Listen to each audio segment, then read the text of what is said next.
Ernesto Rodriguez's hopes for Panama's next presidential election are as low as the water in his tap.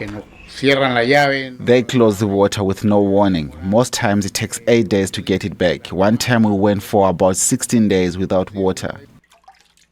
The 65-year-old former public employee living west of the capital says he's had those problems for years because of the poor distribution system.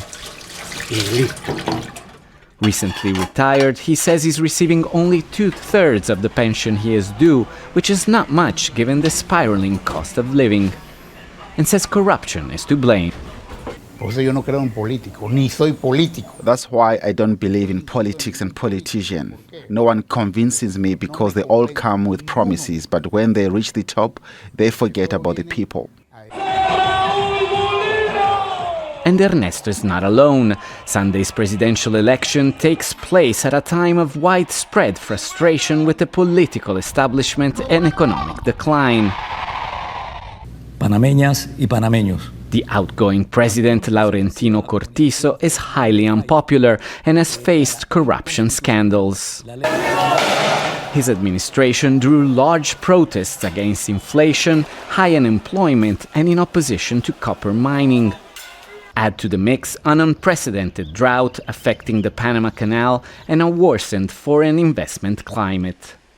Yet while Panamanians see corruption as one of their most pressing problems, paradoxically the majority of the frontrunners in these elections have either been questioned for or have already been convicted in corruption schemes. José Raúl Mulino was thrust to the top of the ticket after electoral authorities removed former President Ricardo Martinelli from the race after a 10-year sentence for money laundering.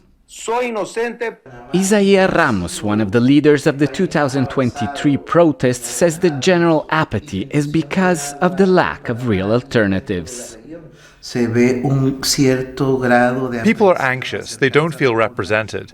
Those who will vote are likely to do so for petty economic or political interests. But the truth is that in Panama, despite having different parties, there is no ideological difference, no different ways of managing the state. With a quarter of voters still undecided, the outcome of this race remains uncertain. Back at Ernesto's house, he says whoever wins will have a hard time easing the tensions and gaining people's trust. Alessandro Rampietti, Al Jazeera, Panama. Make sure to subscribe to our channel to get the latest news from Al Jazeera.